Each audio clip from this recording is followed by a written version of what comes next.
کبھی روح جب بیدار ہوتی ہے جوانوں میں، نظر آتی ہے اس کو اپنی منزل آسمانوں میں. تو ماشاءاللہ بڑے جذبے والے ہمارے جنرل سیکرٹری صاحب ہیں جی، اللہ تعالیٰ اللہ مزد فضد. تو ڈاکٹر صاحب نے جس طرح بڑے تفصیل سے بتا دیا کہ جو اسلام کا سیاسی نظام ہے وہ خلافت کا نظام ہے. آج ہمیں کسی اور طرف دیکھنے کی ضرورت نہیں ہے. جو اسلام کا سیاسی نظام ہے آج سے 1450 سال پہلے جو ہے وہ اللہ کے رسول جو ہے وہ بتا گئے. جب حضور صلی اللہ علیہ وسلم دنیا میں تشریف لائے تو دور جاہلیت تھی، اور جب حضور صلی اللہ علیہ وسلم کی وفات ہوئی تو فوری بعد صحابہ کرام اجمعین نے 3 دن تک حضور صلی اللہ علیہ وسلم کی تدفین روکی رکھی، صرف اس وجہ سے کہ حضور صلی اللہ علیہ وسلم کا ایک اس پہ بھرپور ایک انہوں نے کہا تھا کہ جی میرے بعد فوری طور پہ آپ اپنی خلافت اپنے امیر کو مقرر کر دیں. تو اس سے بھی ہمیں جو ہے وہ اس چیز کی امپورٹنس کا احساس ہوتا ہے کہ خلافت ہی جو ہے وہ اسلام کا جو ہے وہ سیاسی نظام ہے. آج ہمیں کسی جمہوریت کو اسلام کا لبادہ اوڑھنے کی جو ہے وہ کوشش نہیں کرنی چاہیے. ایسی کوئی بھی کوشش جو ہے وہ کامیاب نہیں ہوگی. ہماری دینی سیاسی جماعتیں پچھلے 70 سالوں سے اسی سسٹم میں رہتے ہوئے جو ہے وہ اسلامی انقلاب لانے کی کوشش کر رہی ہیں، لیکن انفارچونیٹلی کیونکہ یہ طریقہ کار جو ہے وہ سنت رسول صلی اللہ علیہ وسلم سے جو ہے وہ چیلنج نہیں کرتا، تو یہی وجہ ہے کہ کامیابی عطا نہیں ہو رہی.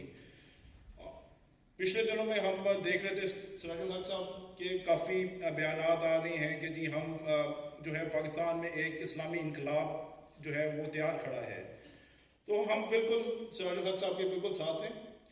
ہم ان سے اس پلیٹ فارم کے ذریعے جو ہے یہ مطالبہ کرتے ہیں کہ وہ اس جمہوریت کے نظام سے باہر نکلیں اور ایک بھرپور ایک عوامی تحریک، ایک اسلام کو نافذ کرنے کی تحریک لانچ کریں. ہم بالکل ان کے دست و بازو بننے کے لیے تیار ہیں. تالی نہیں بجائیں جی، یہ بھی سننا طریقہ نہیں ہے. ہم آپ کو کوئی اچھی بات لگتی ہے آپ سبحان اللہ پڑھیں، آپ الحمدللہ کہیں، آپ جزاک اللہ کہیں، ٹھیک ہے، تالی نہ بجائیں. تو میں اب دعوت خطاب میاں مقصود صاحب کو دوں گا جو جماعت اسلامی کے ایک اہم رکن ہیں اور سراج الحق صاحب کے یہ اسپیشل ایڈوائزر ہیں آن علماء اور مشائخ پہ. اور ہماری تحریک بھی جو ہے وہ علماء اور مشائخ کو اکٹھا کرنے کے لیے اور ان کو اسلام کے سیاسی نظام سے روشناس کروانے کے لیے متحرک ہے. اور اس کے لیے ہمارے حریف صاحب ہیں جو مختلف علماء کرام سے رابطے میں رہتے ہیں، مختلف اسلامی تحریکوں سے، مختلف اسلامی جماعتوں سے جو ہے وہ ان کا بھی یہی فکر ہے کہ کسی طرح اسلامی تحریکیں، اسلامی جماعتیں جو ہیں وہ اسی پوائنٹ پہ اکٹھی ہو جائیں. تو اس میں ہم یہی درخواست کریں گے میاں مقصود صاحب کے کہ جہاں پر بھی آپ کو بریگیڈیئر صاحب کا تعاون ریکوائرڈ ہو، ہم اپنی ایک کولیکٹیو ایفرٹ کر کے سارے علماء کرام کو، مشائخ کرام کو ایک پلیٹ فارم پہ لے کے آئیں اور ان کو ایک اسلام کا سیاسی نظام بتائیں. اور آج ایک اس ملک میں جو ایک اسلامی انقلاب کی ضرورت ہر بندہ محسوس کر رہا ہے کہ آج ہمارے جو جملہ مسائل کا حل جو ہے وہ موجودہ سسٹم دینے سے جو ہے بری طرح ناکام ہو چکا ہے. اس میں موجودہ مسائل صرف اور صرف تبھی ان کا حل ممکن ہے کہ ہم اسلام کا دامن مضبوطی سے تھام لیں. اور جو ایک اس وقت جمہوری نظام سے ہم نے دیکھ لیا، اب ہمیں اور ایکسپیریمنٹ کرنے کے لیے اور 70 سال کا جو ہے وہ وقت ضائع نہیں کرنا. ہمیں آج ہی اپنے، اگر ہماری کوئی غلطیاں تھیں، ہمارے کوئی فکر میں کوئی کمی تھی، تو آج ہمیں اپنے فکر کو ریوزٹ کرنے کی ضرورت ہے. اور جماعت اسلامی ماشاءاللہ اس وقت بہت بڑی جو ہے وہ جماعت ہے، اسلامی ذہن رکھنے والے لوگ ہیں.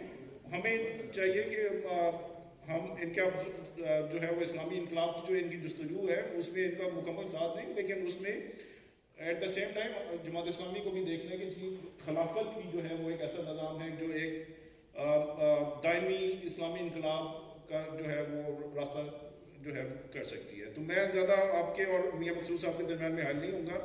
میں دعوت خطاب دیتا ہوں میاں مقصود صاحب کو.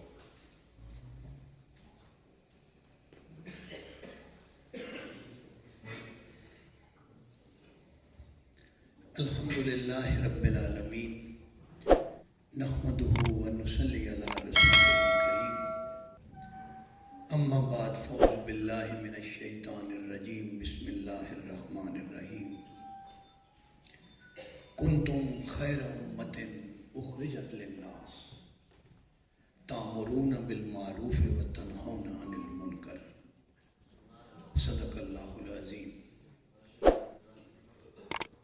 حضرات، بڑی خوشی کا موقع ہے کہ آج کافی عرصے کے بعد تحریک عظمت اسلام کے انتہائی مخلص ذمہ داران کے ساتھ یہ نشست کا موقع ملا ہے.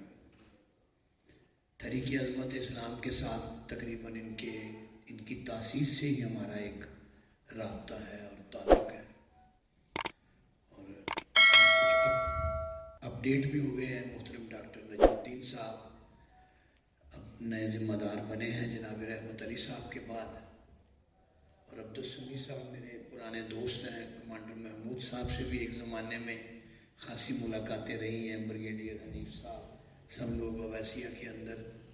مفتی امین صاحب سے آج الحمدللہ تعارف ہوا ہے. دیکھیں، یہ جو بھی آپ کی کاوش ہے، جو بھی آپ کی جدوجہد ہے، یہ غلبہ دین کے لیے ہے، اور اللہ کے ہاں اس کی بڑی قدر و منزلت ہے، بڑی قدر و منزلت ہے، اور بڑے بڑے نفوس قدسیہ اس میں لگے ہوئے ہیں. الحمدللہ ہمارے اس معاشرے کے اندر ہر لحاظ سے دین کی طرف رجوع میں اضافہ ہوا ہے. مسجدیں بھی بہت بڑی ہیں، اور بڑی بڑی خوبصورت مسجدیں بنی ہیں. پاکستان کے اندر آپ 47 سے لے کے اب تک دیکھ لیں کہ حج کرنے والے اور عمرہ کرنے والوں کی جو گراف ہے وہ ایسے جا رہا ہے. مساجد اور مدارس کی تعداد کے ساتھ ساتھ مساجد اور مدارس سے دین کا علم حاصل کرنے والوں کی تعداد میں بھی اضافہ ہے، اور بالخصوص حفظ ہمارے معاشرے کے اندر ایک والدین کی ایسی آرزو اور جستجو بن گئی ہے کہ جس کے لیے وہ بہت بے چین رہتے ہیں، اور تعداد میں بہت اضافہ ہے. اسی طرح سے میرے بھائی پروفیسر خاور بٹ صاحب یہاں پر بیٹھے ہیں. اپنی پوری زندگی انہوں نے قرآن کی تعلیم کے اوپر لگائی ہے. ہلکا ہائے دروس قرآن تمام مکاتب فکر کی طرف اس میں بہت بڑا اضافہ ہے. لیکن میں جس نقطے پہ آپ کی توجہ مرتکز کروانا چاہتا ہوں، محض ایک ابتدائیے کے طور پہ میرے پاس، میں نے بریگیڈیئر صاحب کو بتایا تھا کہ آج کمٹمنٹس کافی ہیں، اور یہ موضوع بھی ایسا ہے کہ یہ اس مجلس کا متقاضی نہیں ہے. یہ آپ کے ساتھ، جس میں پروفیسر خاور بٹ صاحب اور علماء کرام جو آپ نے بلائے ہیں وہ بھی ہوں، تو ہم آپ کے ساتھ ایک باہمی تبادلہ خیال کی ایک لمبی نشست کریں، جو کم از کم ایک دن کی ہو، مختلف وقفوں کے ساتھ ہم اس پہ بیٹھیں. اس وقت میں صرف 2-3 گزارشات سوچ کے لیے، کہ ایک یہ سیناریو، ایک دوسرا سیناریو ہے. سیکولرزم پھیل گیا، دن بدن پھیل گیا. بس میں نے جب اس معاشرے میں آنکھ کھولی ہے تو شادیوں کے اندر اکٹھے بیٹھنے کا رجحان میں نے نہیں دیکھا ہے. پردہ تھا. مارکیٹوں اور بازاروں کے اندر ایسی بے پردگی نہیں تھی.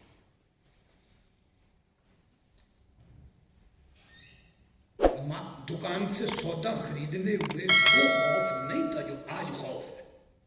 پتہ نہیں یہ چیز ملے گی کیا.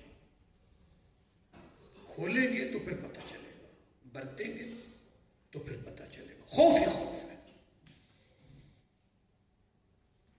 دین کے بارے میں ایسا معذرت خواہانہ انداز نہیں تھا. سیکولرزم ہے، یہ ایک سیکولرزم. مجھے یاد ہے کہ میرے لیے ممکن نہیں تھا کہ میں پہلی اذان کے بعد گھر میں سویا رہوں. میری ماں مجھے نہیں چھوڑتی تھی. اب کہتی نا، یہ ذرا اٹھانا نہیں اسے، اس کی طبیعت خراب ہو جائے گی. باپ ڈرتا ہے.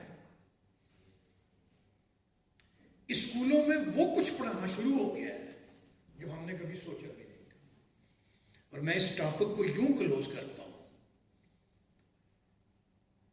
کہ 10 سال پہلے سوچ بھی نہیں سکتے تھے کہ یہ ہوگا جو آج پاکستان میں. آنکھیں بند کر لیں تو اور بات ہے. سوچ بھی نہیں سکتے تھے. ایک پروگرام میں میں اور مجیب شامی صاحب کچھ دن پہلے اکٹھے تھے. وہ رو دیے. کہتے ہیں جو تبدیلی میں 50 سال میں سوچ نہیں سکتا تھا کہ اس ملک میں آئے گی، وہ ان 10 سالوں میں آ گئی ہے. 10 سالوں میں آ گئی ہے. اس کی وجوہات اور اس کی جو بھی بنیادی چیزیں ہیں، کیوں یہ چیز آ رہی ہے، میری گزارش ہے اس پہ غور کیا جائے. اعتقاد ہے، اطاعت نہیں ہے. مجھے کتنی عقیدت ہے اپنے نبی سے، کتنی عقیدت. لیکن میں صرف مثال دے رہا ہوں، کوئی میرا اور اس کسی طرف اشارہ یہ موضوع نہیں ہے. صرف مثال دے رہا ہوں کہ حالات کتنے خطرناک ہیں. ہو سکتا ہے کسی میں سے آپ کی بھی رائے مختلف ہو، لیکن میں تو قرآن و سنت کی روشنی میں یہ دے رہا ہوں دلیل آپ کو کہ سیکولرزم کتنا گہرا ہو گیا. غازی علم الدین کو پھانسی دی گئی. مسلمانوں میں کوئی اختلاف نہیں ہے.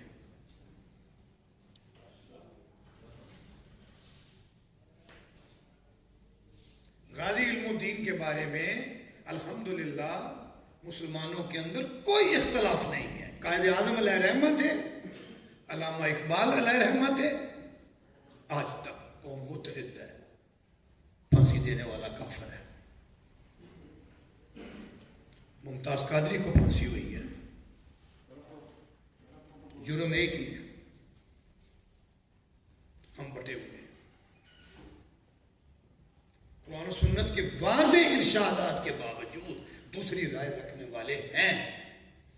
اور جس پہ پھانسی دی ہے وہ 95% مسلمانوں کے ملک میں ہیرو ہے.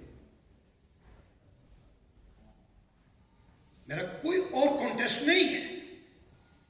آپ نون ہیں، آپ کو نون مبارک. آپ پی ٹی آئی ہیں، آپ کو پی ٹی آئی مبارک. میرا اور کوئی کانٹیسٹ نہیں. ابھی اسمبلی کے اندر رمیش نے بل پیش کیا. کیا ہوا ہے؟ کوئی ایک آواز نہیں اٹھی. کتنا بڑا سٹیپ ہو گیا پاکستان میں. میں آپ کو یہ بتا دوں یہ رمیش نے بل کیوں پیش کیا تھا. شاید آپ کا ذہن اس طرف گیا ہو. ایف اے ٹی ایف کا کیس چل رہا ہے پاکستان میں. انہوں نے ایک اور طریقے سے ٹرائل کیا ہے ایف اے ٹی ایف کو کہ تم ہمیں دھوکہ دیتے رہے ہو. اس سے پہلے یہ ٹرمپ کا موقف تھا، یہ اوباما کا موقف تھا، یہ سٹل جو بائیڈن نے بھی کہہ دیا ہے. اب ہم نے تم سے دھوکہ نہیں کھا. These are our funds. Commander صاحب مجھے ٹرم پتہ ہے، یہ سب کو پتہ ہے یہ فنڈوز کون تھے. تم ہمیں دھوکہ دیتے رہے. اب وہ پھونک پھونک کے قدم رکھ رہے ہیں نا، ایک ایک چیز منوا رہے ہیں ایف اے ٹی ایف میں. ہم تو وہ تفصیلات بھی نہیں پڑھتے. انہوں نے رمیش کے ذریعے سے بل پیش کروایا. اب ہم دیکھیں گے کہ علل اعلان اسمبلی میں تم کہاں کھڑے ہوتے ہو. اللہ کے ساتھ کھڑے ہوتے ہو، ہمارے ساتھ کھڑے ہوتے ہو. اور وہ اللہ کے ساتھ نہیں کھڑے ہوئے، ادھر کھڑے ہو گئے. اب ان کو یقین آ گیا. آپ دیکھ لیں گے، آپ دیکھ لیں گے with certain conditions Pakistan grey list سے نکل جائے گا. کنڈیشنز رہیں گی اور فردر بل آ رہے ہیں. ابھی سیکرٹری جنرل صاحب نے جن چیزوں کے دستور کا حوالہ دیا ہے ہمیں ان کی قدر ہی نہیں ہے. آج اس دستور کو جو میرے اور آپ کے بزرگوں کی بڑی محنتوں کا نتیجہ ہے یہ دستور، یہ کانسٹیٹیوشن. اور جو ذرا پڑھا جائے بیٹھ کے اور قانونی دماغ بھی ہو تو پاکستان ایک اسلامک اسٹیٹ ہے. ہم ہی سو گئے داستان کہتے کہتے. ہمیں ان چیزوں کی قدر و منزلت کا احساس نہیں ہے، وہ اسی پہ پیچھے پڑے ہوئے ہیں۔ یہ آپ نے جس قرارداد مقاصد کا حوالہ دیا ہے، یہ ہدف ہے، یہ اسلامی نظریاتی کونسل یہ ہدف ہے، اس کی ایڈوائز کی آئینی طور پر یہ پابند ہے۔ جج کا مسئلہ یہ ہے کہ جج ایک رولنگ دے کے کیس سمیٹ دے، جاؤ اپیلوں میں پھرتے رہو۔ ججوں کا چکر یہ ہے۔ آئین پاکستان کے تحت اسلامی نظریاتی کونسل کی جو متفقہ سفارشات ہوں گی ان کے اوپر ان کی بائنڈنگ ہے۔ یہ سب ہدف ہے اور یہ آگے آ رہے ہیں، کیسے مقابلہ کرنا۔ یہ اجتماع خاکم بدہن اللہ نہ کرے، مجھے نظر آ رہا ہے، میں جو چیزیں پڑھ رہا ہوں، یہ اس قسم کے پروگرام، یہ اجتماعات بہت دور نہیں، آفٹر 3 اور 5 ایئرز اس ملک میں نہیں ہو سکیں گے۔ یہ مصر ایسے نہیں جا کے بیٹھے ہوئے، ان کے لوگ یہاں آئے ہوئے ہیں، اسرائیلی یہاں بیٹھے ہوئے ہیں، انڈین یہاں بیٹھے ہوئے ہیں۔ سپریم کورٹ کے اندر یہ تسلیم کیا گیا تھا جسٹس افتخار چودھری کے دور میں کہ 5 بڑی جو انٹیلیجنس ایجنسیاں ہیں یہ مل کے کام کر رہی ہیں۔ حالات ادھر جا رہے ہیں۔ ہمارے بزرگوں نے مسلسل جدوجہد کر کے یہی عزائم تھے، ان کے آگے بند باندھتے رہے، بند باندھتے رہے۔ بند باندھنے کے لیے طاقت چاہیے، اور طاقت عوام کی طاقت کے سوا کوئی طاقت نہیں ہے۔ آپ کوئی بھی نظام ڈسکس کر لیں، مسئلہ عوام پر آئے گا۔ پھر یہاں میں آخری گزارش کر رہا ہوں، یہ میرے نکات ہیں جو میں آپ کے ساتھ انشاءاللہ بیٹھوں گا۔ میں آخری نقطہ دے، آپ خلافت کی بات کر لیں، آپ نے کہا کہ ایک اول الامر ہوگا، مسئلہ پھر عوام پہ آئے گا۔ میرے نبی نے 13 سال ان عوام کی براہ راست تربیت کی ہے، اور قرآن نازل ہوا ہے تنزیلی طور پر، نزل بتدریج۔ ساری مکی صورتیں آپ پڑھ لیں، عقیدے کی درستگی ہے، اللہ کی وحدانیت ہے، اس کا فاعل حقیقی کے طور پر ایک تصور ہے، اس نے اپنا تعارف کروایا لوگوں کو۔ وہ تعارف میرے نبی نے لوگوں کے دل و دماغ میں بٹھا دیا ہے۔ پھر ہجرت کا موقع آیا ہے، کدھر جا رہے ہو؟ حضرت صہیب سے سوال ہوتا ہے، تمہیں پتہ ہے میں مسلمان ہو گیا، میں تو مدینہ جا رہا ہوں۔ سیٹلر تھے مکہ میں، روم سے تعلق تھا، صہیب رومی کہلاتے تھے۔ کفار بولے کہ مال مکہ میں کماؤ اور لے کر تم مدینہ جاؤ، یہی تو نہیں ہوتا کبھی۔ اب بھی یہی کہتے ہیں، بلوچستان میں پیسے کما رہے ہیں اور پنجاب میں بھیج رہے ہیں، جہالت وہی ہے، گولیاں ماری جاتی ہیں۔ اچھا سندھ میں کاشتکاری کرتے ہو اور جا کے کشمیر میں کھاتے ہو، نکال دیے گئے ہیں گھر، جلا دیے گئے۔ آپ نے شعر پڑھا ہے نا کہ ستیزہ کار رہا ہے ازل سے دائم روز، چراغ مصطفی سے شرار گلابی، وہی مسئلہ ہے۔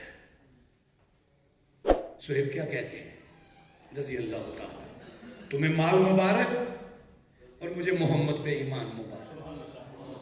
یہ میرے نبی نے 13 سال یہ ذہن بنایا۔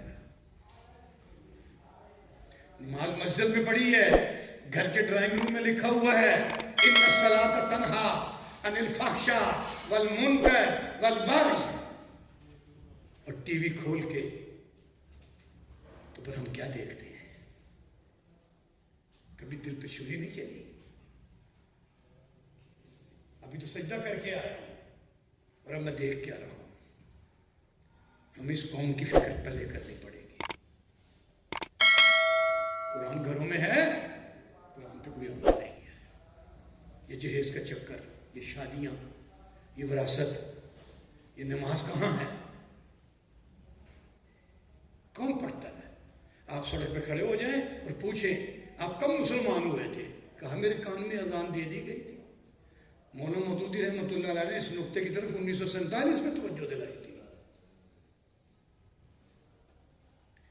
میری گزارش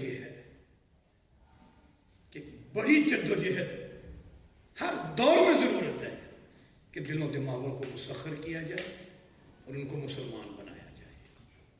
پھر یہ نظام کی بات تو اگلی ہے۔